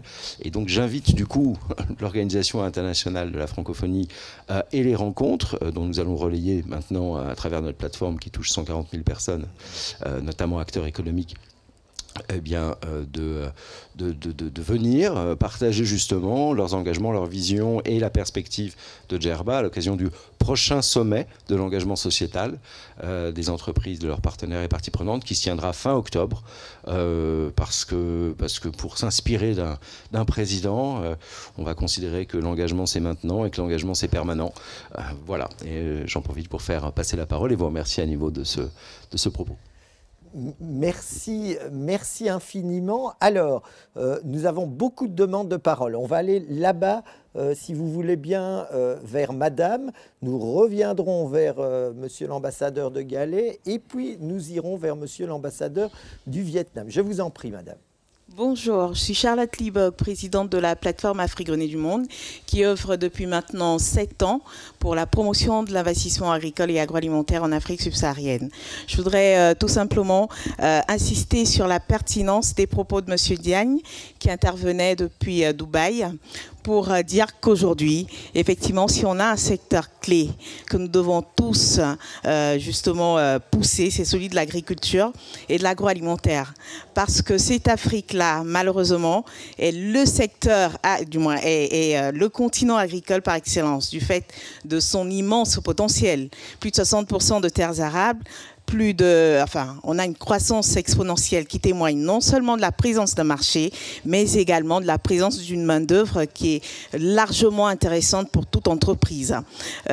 Aujourd'hui, c'est un marché de plus de 1000 milliards de dollars que nous avons devant nous. Et ça, ce sont les estimations, en fait, de la Banque mondiale. Or, quand on parle d'agriculture, encore aujourd'hui, que ce soit de la part de nos gouvernants ou encore de divers autres experts, on nous met, du moins, on est confronté, on nous met en fait face à ce que j'appelle les cultures de rente. Or, aujourd'hui, ce qu'il faudrait réellement, il faudrait insister sur tout ce qui est culture vivrière, etc., parce que nous avons une équation à régler, qui est celle de la sécurité alimentaire au niveau du continent. Je pense que vous êtes d'accord avec moi qu'il n'est pas normal que ce continent-là, qui est le plus doté en matière agricole et agroalimentaire, soit le seul continent qui importe massivement ce qui est consommé donc, sur le continent. Et ça va jusqu'à 90% pour certains États comme la RDC, 60%, 70%, etc. Donc, nous, ici, en tant que businessmen et businesswomen, nous devons aborder la question avec justement une orientation business, ce que nos États ont tardé à faire jusqu'à présent. Je ne leur jette pas la pierre, bien au contraire, nous travaillons en étroite collaboration de manière à inverser justement la tendance et à faire de cette Afrique non seulement une solution pour la donne alimentaire africaine, mais également pour la donne alimentaire mondiale, qui est aujourd'hui de nourrir 9 milliards d'individus à l'horizon 2050. Nous n'avons pas les réponses. L'Afrique a ses réponses du fait de son potentiel agricole, du fait de son potentiel humain, du fait de son potentiel hydraulique. Et je vais finir tout simplement pour ne pas monopoliser la parole. Je vais finir par la chance immense, effectivement, que constitue cet espace francophone pour l'information, la sensibilisation à l'investissement et à l'entrepreneuriat dans ce domaine-là, aussi bien pour les femmes que pour les jeunes, pour le secteur privé dans son ensemble, mais également par les initiatives comme celle dont vient de parler monsieur. Il en faudra de plus en plus et notre plateforme est résolument engagée vers cette voie-là avec quelques forums économiques que nous organisons pour porter justement la voie de l'urgence, hein, donc de l'investissement justement dans ce domaine-là. Et dans cet ordre d'idées, le 16 septembre prochain, nous tenons donc à Ouagadougou, au Burkina Faso, malgré les conditions sanitaires, un forum économique donc dédié à l'agritech. L'agritech, effectivement, c'est toutes les innovations digitales qu'on peut avoir justement et qui nous permettent de créer de la richesse, non seulement au niveau de la production, mais aussi de la transformation des produits, au niveau de l'ensemble de la chaîne de valeur agricole, tout ce qui est financement, assurance, formation, etc. Tout est à faire, en fait. Donc, les cultures de rente, oui, c'est vraiment, en fait, je voulais tout simplement compléter ce qui a été dit. Et vous êtes tous invités. Donc, c'est un forum organisé en partenariat avec les autorités burkinabées, donc le ministère du Commerce, de l'Agriculture, du Numérique. Très bien. Écoutez, n'hésitez pas à laisser toute l'information sur la plateforme et on va continuer à diffuser ça. Ce que vous dites nous parle directement. Évidemment, vous citez cet important secteur de l'agro-industrie qui est aussi au cœur de nos actions et en particulier des missions économiques. C'est un des 3 secteurs avec les énergies renouvelables et les biens et services numériques qui sont mis en évidence. C'est aussi, je cherche ici dans la salle ma collègue Adjara Diouf qui pilote nos programmes d'entrepreneuriat. C'est aussi un secteur qui est très représenté parmi les jeunes pousses que nous soutenons dans ce contexte. Et on a eu un nouvel exemple de la vitalité de cette francophonie économique. Je suis sûr que nous allons en avoir d'autres avec monsieur l'ambassadeur de Galais. Merci beaucoup. Donc, effectivement, j'étais ambassadeur. Oui, c'est vrai, n'hésitez pas à venir vers ici. Voilà, j'étais ambassadeur en Tunisie. Je connais très bien Hichem et j'étais ambassadeur au Vietnam il y a déjà un certain temps. Et je me souviens qu'il y avait le sommet de la francophonie en 97, que le forum francophone des affaires s'était tenu et que ce qui m'avait frappé, c'était la grande méconnaissance entre les hommes d'affaires francophones. Il y avait les Vietnamiens, il y avait des Européens, des Canadiens, Québécois, des Africains. Et le Vietnam est un pays qui se développe beaucoup, mais les acheteurs vietnamiens ignoraient qu'il pouvait y avoir des entreprises africaines qui, sur tel ou tel secteur, pouvaient fournir ce qu'ils cherchaient, qu'il n'y avait pas uniquement les entreprises européennes ou américaines. Et une première réflexion, c'est qu'il faut être pragmatique. Il ne faut pas demander à la francophonie ce qu'elle ne peut pas faire, parce que c'est une source de déception. Il y a des règles du commerce international, il y a une logique des chaînes de valeur, et ce n'est pas la langue seule qui va permettre de s'affranchir de ces règles et de cette logique. Je pense au directeur des achats. Un directeur des achats, il est fait pour acheter au meilleur prix, avec la qualité. Et il ne va pas acheter quelque chose plus cher parce que c'est francophone. Donc, je crois que même chose sur la valorisation des matières premières. Il y a une logique. Il y a un savoir-faire, des outils de recherche, de commercialisation. Et donc, une manière, me semble-t-il, de dépasser, tout en tenant compte, bien sûr, de ces logiques commerciales ou réglementaires, c'est, comme l'a dit Hichem Iloumi, c'est de multiplier les occasions de mieux se connaître par des réunions physiques, comme aujourd'hui, par des plateformes dédiées, pour que chacun sache que, voilà, il y a une demande et il y a une offre possible. Il y a une deuxième dimension qui me semble essentielle, qui est la dimension jeune. Jeunes entrepreneurs, jeunes étudiants. Et je pense que dans le domaine économique, je traite de ça, et je pense que l'on peut faire beaucoup plus pour que ces jeunes entrepreneurs ou ces jeunes futurs entrepreneurs se connaissent, parce que rien ne vaut le lien humain. Troisième et avant-dernière remarque, c'est la nécessité d'avoir des projets pour pouvoir rassembler ces entrepreneurs et les partenaires. L'agriculture, l'investissement me paraissent effectivement des projets tout à fait mobilisateurs. Et je voudrais signaler, faire un peu de publicité comme mes prédécesseurs, ou prédécesseurs-eux, nous avons créé, à partir d'une expérience que nous avons en Tunisie, nous avons créé une société dite à mission, donc la loi française, qui fait que cette société, qui est une société commerciale classique, c'est une SAS, a également une mission.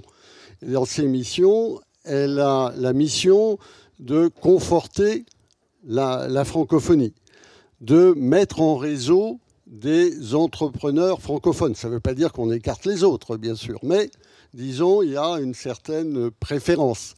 Et troisièmement, de porter une attention particulière à l'emploi des jeunes. Et cette société, elle a une dimension euro-africaine, elle a son siège à Paris, elle a 2 filiales en Tunisie, et nous allons avoir des filiales dans la zone euro-africaine, en Afrique subsaharienne. Bon, c'est un projet qui est commercial, mais qui est commercial, je dirais, plus. Et pour ça, nous sommes un peu partis d'un projet qui figure sur mon badge, qui est la Fondation Tunisie Développement. Parce que le problème de développement des affaires, c'est bien sûr la création de richesses, mais la création d'emplois. Et on voit bien aujourd'hui, en Afrique, qu'elle soit francophone ou pas, qu'il y a un décalage entre l'appareil productif et ses besoins locaux et la demande d'emploi. Ce qui fait que dans un pays comme la Tunisie, on a 35% des chômeurs, enfin des diplômés du supérieur qui sont au chômage. Dans certains pays, c'est même supérieur. Et donc, notre démarche a été en liaison étroite avec les entreprises locales et puis les entreprises européennes, c'est de requalifier ces jeunes dans le domaine numérique pour qu'ils remplissent des emplois qui existent ou qui vont exister ou qui méritent de disparaître du fait de la numérisation. Et là, je pense, et on est en liaison étroite avec la francophonie, avec Henri, que là aussi, c'est une dimension très importante. Et ce que l'on fait à Tunis est certainement transposable ailleurs. Et d'ailleurs, ça peut être un des exemples mis en avant lors du sommet de la francophonie, que cette ingénierie à la fois de formation et partenariat public-privé qui aide à la création d'emplois. Merci. Merci beaucoup à vous, monsieur l'ambassadeur de Galais. Alors, d'un ambassadeur l'autre, on a eu le Vietnam à Hanoï, mais on a aussi le Vietnam à Paris. Monsieur l'ambassadeur, vous vouliez intervenir. Ensuite, nous retournerons peut-être, si elle est disponible, à Lomé, chez madame Koulibaly, avant de revenir à Paris pour une des dernières interventions, puisque nous sommes presque au terme du temps que nous nous étions alloués. Monsieur l'ambassadeur, je vous donne la parole.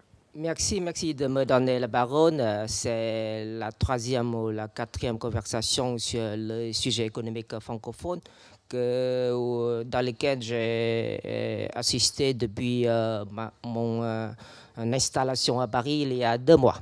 Donc, je me félicite beaucoup de cette initiative. Pour cette question de la francophonie économique, comme Madame la secrétaire générale a bien dit plusieurs fois, ce n'est pas quelque chose de nouveau parce que ça a été le souci de tout le monde et de notre communauté francophone depuis toujours. Je me rappelle bien, depuis le sommet à Hanoï 1997, la coopération économique a été souhaitée comme un des piliers importants de notre communauté francophone, en même temps de la naissance de l'Organisation internationale de la francophonie. Voilà.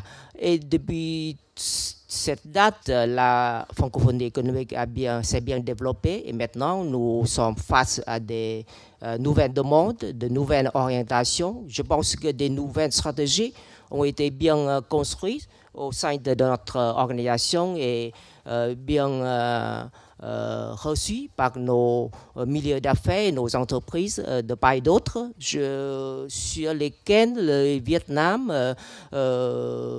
souhaite prendre une part importante. Depuis ces dernières années, il y a un regain d'intérêt très important de la part du gouvernement vietnamien, des autorités vietnamiennes et ainsi que de la part des entreprises vietnamiennes à propos de la coopération avec des partenaires francophones, surtout les pays africains francophones.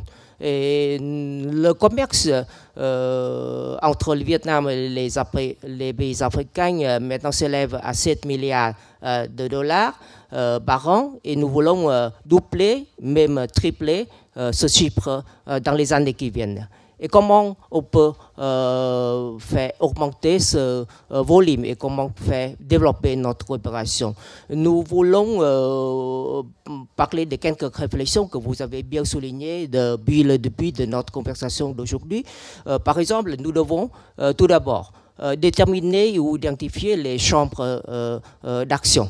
Bien sûr, il y a plusieurs domaines à être soulevés. Monsieur l'ambassadeur Serge Lallet a bien souligné que nous devons être pragmatiques. D'abord, pour le Vietnam, nous nous intéressons à la question agricole. Donc, les produits agricoles ont été soulignés depuis le début de notre conversation plusieurs fois. Hier, Madame la secrétaire générale a parlé de la filière coton, filière cacao, filière cajou, etc. Nous sommes tout à fait d'accord. Et maintenant, le Vietnam, le grand acheteur des cajou et des cacao auprès des partenaires africains. Mais nous voulons participer à approfondir cette coopération et ces relations économiques. Les entreprises vietnamiennes sont disponibles à participer à la question de transformation des produits agricoles africains. Par exemple, le cajou, le cacao, pour que nous puissions monter toute une filière de ces produits, filière coton, filière cajou, filière cacao. En même temps, nous devons assurer donc la filière allant de la production à la transformation et au commerce. Mais nous invitons d'autres partenaires. Ici, nous voulons des partenariats multidimensionnels, je veux dire, parce que le marché n'est pas en Afrique, n'est pas en Asie, mais peut-être en Europe, ou en France, ou au Canada et ailleurs. Donc, nous devons avoir des coopérations plusieurs parties, tripartites, plusieurs parties, je veux dire. Donc, il y a une alliance entre les producteurs, les transformateurs et les commerçants. Voilà, il faut monter des filières comme ça. Et il y a d'autres secteurs qui sont très importants aussi. Nous avons parlé aujourd'hui très peu de la question informatique ou de la question de l'économie digitale. C'est non seulement un secteur économique, mais c'est une question qui assure pour nous tous des ressources humaines adaptées à de nouvelles demandes, de notre marché ou de notre développement aujourd'hui. Donc le Vietnam maintenant participe à ces secteurs d'une façon très forte avec des compagnies téléphoniques qui sont présentes dans plusieurs pays africains, aussi des établissements de formation informatique qui participent à former les Africains à Hanoï, dans les différentes capitales africaines aussi, qui engagent aussi des partenaires français dans cette formation. Je vais un petit retour à la question agricole le 9 septembre prochain. Nous sommes presque au bout de notre temps. Il y a à 16h30. Alors, peut-être, nous aurons d'autres conversations, et vous savez, notamment sur les questions numériques. Il y a un séminaire sur la question coopération agricole entre le Vietnam et l'Afrique. Je veux vous inviter tous à participer à ce séminaire en ligne. Donc, ça pourrait nous apporter des questions, des réponses plus concrètes à nos coopérations dans les domaines qui nous intéressent. Merci beaucoup. Absolument. Merci à vous, Monsieur l'ambassadeur, de faire référence à ce séminaire qui se tiendra le 9 octobre prochain et qui implique fortement également l'OIF et notamment la représentation à Hanoï. Donc, beaucoup d'initiatives, beaucoup d'activités, beaucoup de volonté. J'aurais voulu retourner vers nos intervenants vers le monde. Ça ne sera pas possible malheureusement parce que nous arrivons à la fin de la période qui nous était allouée. Je voudrais vous remercier toutes et tous chaleureusement pour votre implication, pour vos idées qui étaient nombreuses.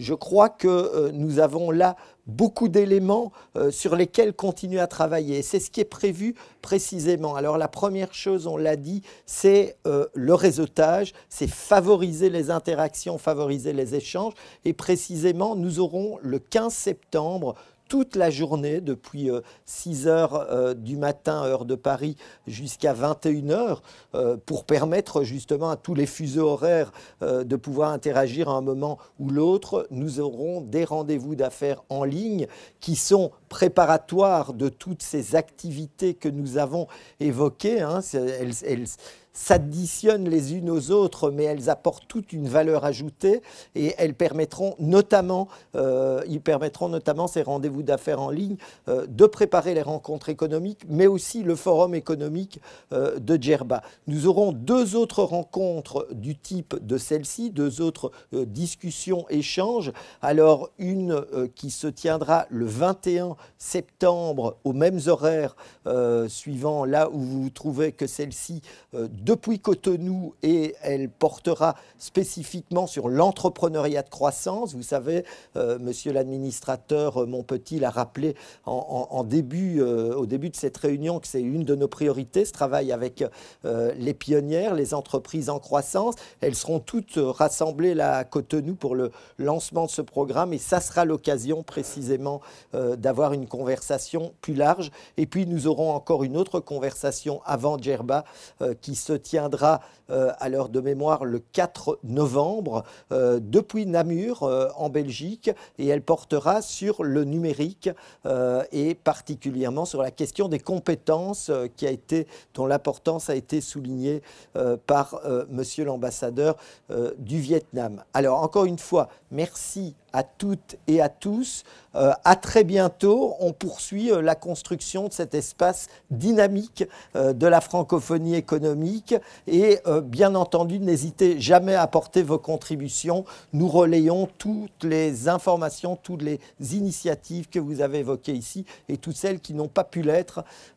Encore une fois, merci, à bientôt.